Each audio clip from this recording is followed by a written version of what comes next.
काशी भारतीय संस्कृति का एक महत्वपूर्ण केंद्र रही है।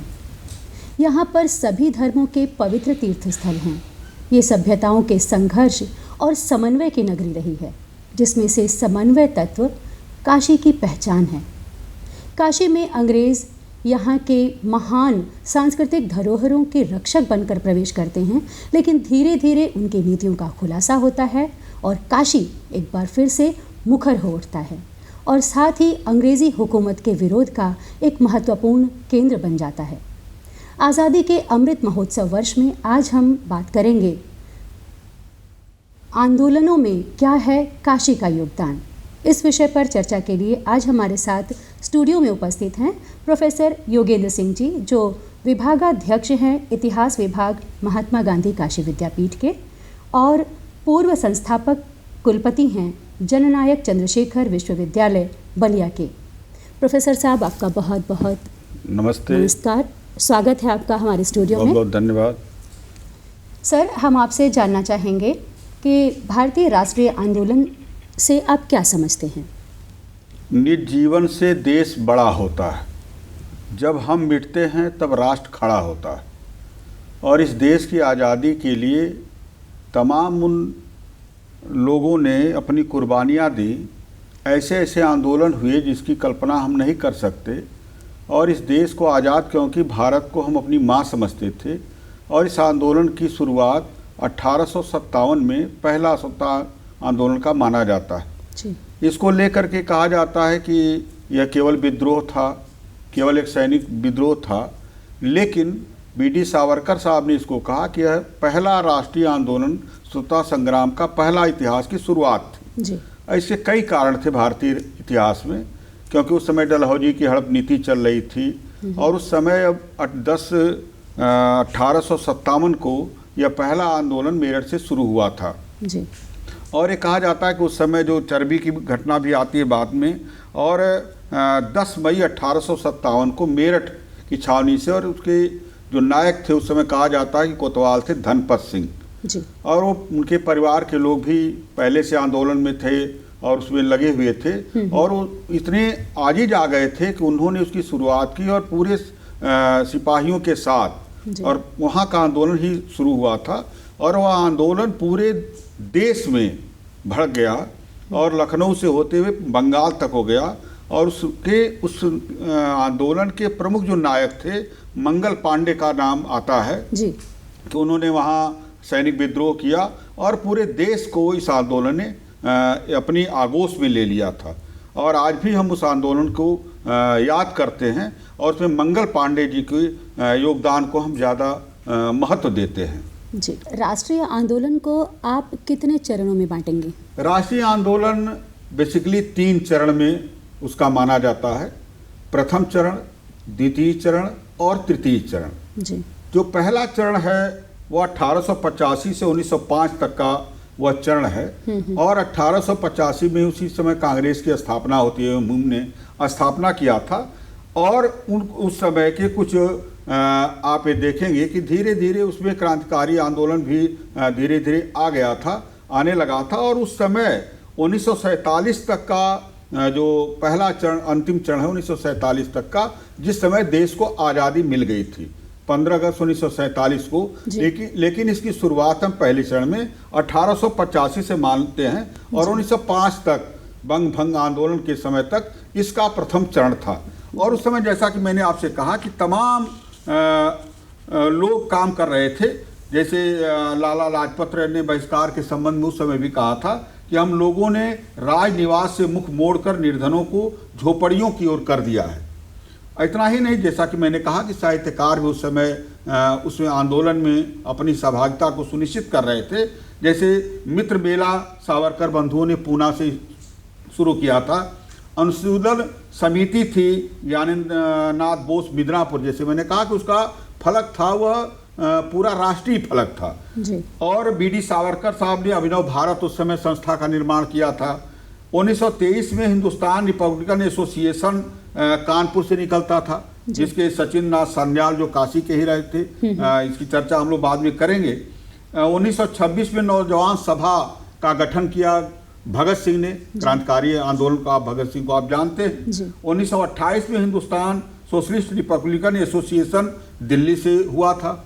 इसके अलावा पत्र पत्रिकाएं भी थी, जैसे हम भवानी मंदिर अरविंद घोष का था, इसके अलावा युगांतर था सचिंद्र कुमार घोष का, वंदे मातरम लंदन से निकलता था उस समय, इसके प्रकार मैडम बीका जी कामा थे, और बंदी जीवन जब सचिंद्र नाथ सान्याल जब जेल में थे कारागार में, तो उन्होंने बंदी जीवन करके किताब लिखी थी। और भारत माता अजीत सिंह पंजाब से छपा था, भारतीय स्वतंत्रता संग्राम बीडी सावरकर का। तो ये पहला चरण था।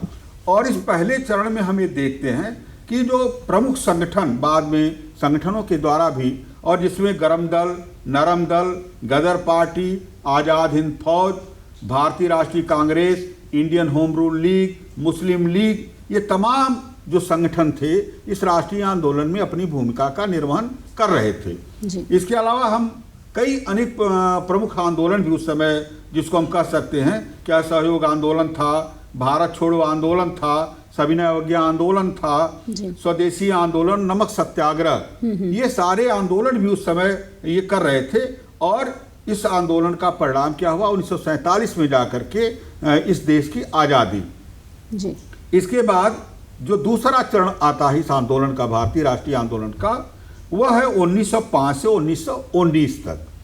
और इस समय जो उग्रवादी और क्रांतिकारी आंदोलन जो हो रहे थे, इनका भी काफ़ी योगदान था।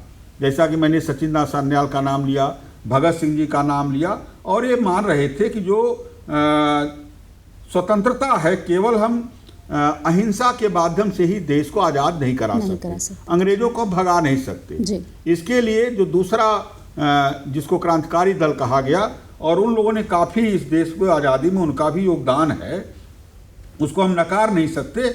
और उस समय जो बाल गंगाधर तिलक का नाम, लाला लाजपत राय जी का नाम और बिपिन चंद्र पाल, तीन नाम आते हैं। उस समय उग्र राष्ट्रवाद का भी ये कहा गया कि उग्र राष्ट्रीयता का एक तरह से स्थापना हो रही थी। और उस उग्रवाद में जबकि तिलक को कहते भी थे कि अच्छी जो विदेशी सरकार है उसकी अपेक्षा हमारी हीन सरकार ही हमारी बेहतर है। हम गुलामी में रहना हमारी, क्योंकि वो भारत माता को वो स्वतंत्र कराना चाहते थे, और ये कहते थे कि साहब हमारी भारत माता हमारी बेड़ियों में जकड़ी हुई है। और इसीलिए, और इतना ही नहीं, जो तिलक के बाद जो वो ये कहते थे कि इस कार्यक्रम के लिए उन्होंने कई जन आंदोलनों में लोगों की सहभागिता स्थापित करने के लिए उन्होंने शिवाजी उत्सव, गणपति उत्सव जो महाराष्ट्र का प्रसिद्ध है, उसको उन्होंने शुरू किया। और इससे आम जन भी इस आंदोलन से जुड़ने लगा, क्योंकि एक बड़ी सत्ता के खिलाफ हमको लड़ना था। अंग्रेजों की सत्ता छोटी नहीं थी, और उस सत्ता से लड़ने के लिए, उसको भगाने के लिए और देश को आजाद कराने के लिए, जब तक जन नहीं जुड़ेगा और कोई भी आंदोलन लोगों को इकट्ठा नहीं करेंगे और उनको भावनात्मक तरीके से उनको ये समझा करके कि आपके साथ जाति हो रही है। और इस तरह से उन्होंने तमाम त्योहारों के माध्यम से उन्होंने किया। और जैसा कि मैंने कहा कि आगे चल करके यह जो आंदोलन था, पूरे भारतवर्ष में इस आंदोलन की परिधि विस्तारित हो गई थी। और बिपिन चंद्र पाल ने बाद में जा करके उसी समय उन्होंने बंगाल में युवकों का नेतृत्व किया। और ये कहा जाता है कि वो उनको तिलक का सेनापति भी माना जाता था।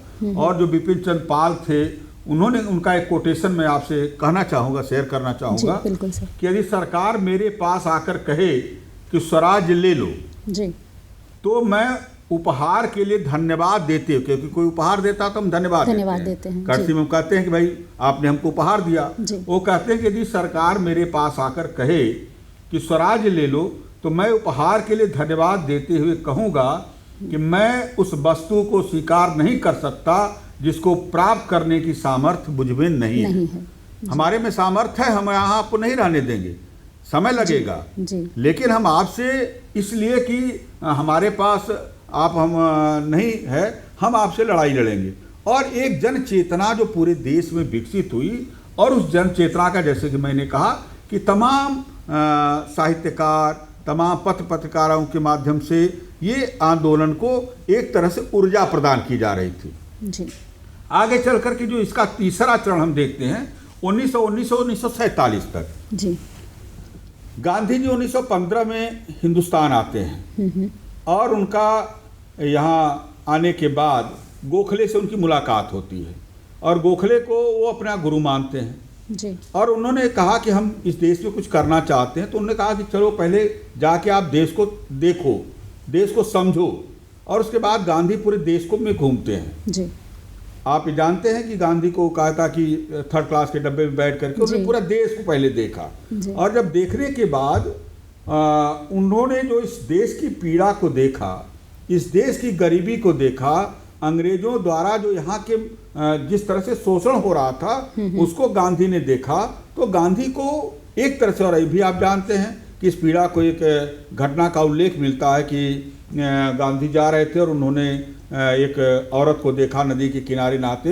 ऐसी फिल्म बन चुकी है गांधी फिल्म, उसमें एटनबरो ने बनाया था, उसमें दिखाया भी गया है कि वो नदी के किनारे नहा रही थी और वो वस्त्र जब हो गया तो नंगी थी। और दूसरी घटना का इसका इस तरह से भी उल्लेख मिलता है कि गांधी चंपारण में एक सभा कर रहे थे और उस सभा में उनके साथ कस्तूरबा भी थी, उनकी पत्नी।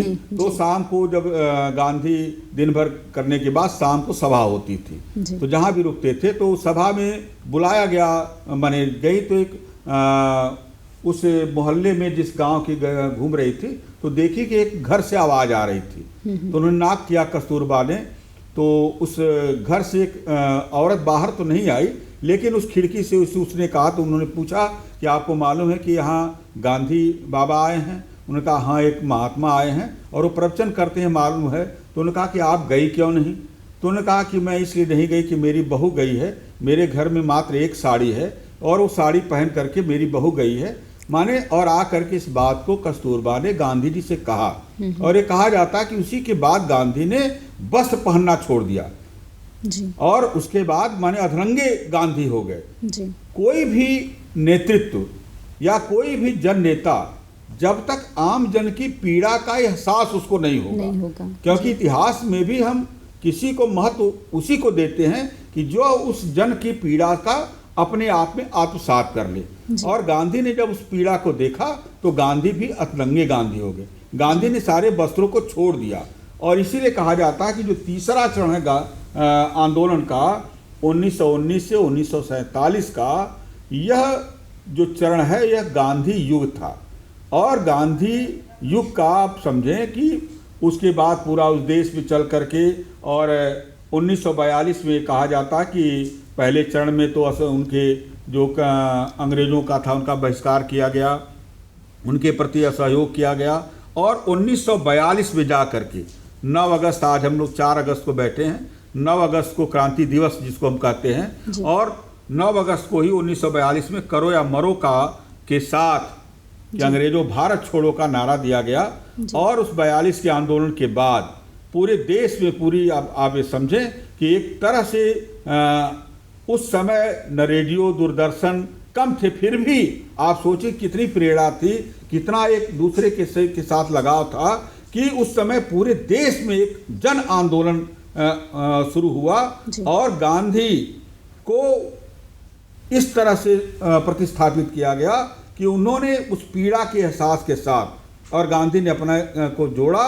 और उस आंदोलन के बाद यह आंदोलन उग्र हुआ और ये कहा जाता है कि बाद में चल करके, जैसा कि मैंने कहा कि कई धाराएं थी राष्ट्रीय आंदोलन में, केवल अहिंसावादी ही नहीं बल्कि उग्रवादी, जिनका हमने अभी आपसे जिक्र किया, और दोनों धाराओं ने मिल करके इस देश को आज़ाद कराने का काम किया। और सर, अब चलते चलते अंत में मैं आपसे ये जानना चाहूँगी कि इन राष्ट्रीय आंदोलनों में हमारे काशी की क्या भूमिका रही है? यह गर्व है कि हम लोग आज काशी के दूरदर्शन के स्टूडियो में हम लोग वार्ता कर रहे हैं जी। और इस पूरे राष्ट्रीय आंदोलन का जो फलक है आज़ादी के आंदोलन का, उसमें काशी की भी बहुत भूमिका रही। और काशी में एक व्यक्ति जिसको हम लोग को नहीं भूलना चाहिए, शिव प्रसाद गुप्त। उस समय कहा जाता है कि राष्ट्रीय आंदोलन में उस समय जब गांधी भी यहाँ आए थे, 2-3 बार गांधी जी का कई बार आना हुआ और गांधी जी ने के आने की प्रेरणा के साथ ही यहाँ संस्थाओं का निर्माण हुआ। और सबसे 10 फरवरी 1921 को महात्मा गांधी काशी विद्यापीठ की स्थापना हुई। आज महात्मा गांधी काशी विद्यापीठ है, लेकिन उस समय उसका नाम था विद्यापीठ। और गांधी जी ने ही कहा था शिव प्रसाद जी से कि हम चाहते हैं कि एक बनारस काशी में भी एक शिक्षा का मंदिर स्थापित किया जाए। और उस शिक्षा के मंदिर के लिए फिर आकर के उन्होंने वार्ता किया, और उसके बाद भगवान दास जी की प्रेरणा से गांधी जी के ने उसका वो किया था, शिलान्यास भी किया था। और आने के बाद और उस समय केवल काशी विद्यापीठ नहीं बल्कि भारत माता मंदिर और आज अखबार कहा जाता है कि उस समय राष्ट्रीय आंदोलन का एक तरह से आवास था। और बाद में चल करके उसको दबा भी माने कुछ दिनों के लिए बंद कर दिया गया था। फिर रणभेरी के माध्यम से राष्ट्रीय आंदोलन को किया जा रहा था। और काशी विद्यापीठ जो एक संस्था, जो राष्ट्रीय संस्था है, उस समय के राष्ट्रीय आंदोलन के जो क्रांतिकारी भी थे और दूसरे तरह के लोग भी जो थे, जो राष्ट्र के प्रति जिनका स्नेह था, जो राष्ट्र को के प्रति अपना कुछ अर्पण करना चाहते थे, उनकी एक कर्म स्थली थी महात्मा गांधी। आज उसका नाम महात्मा गांधी काशी विद्यापीठ है। उस समय उस समय काशी विद्यापीठ था।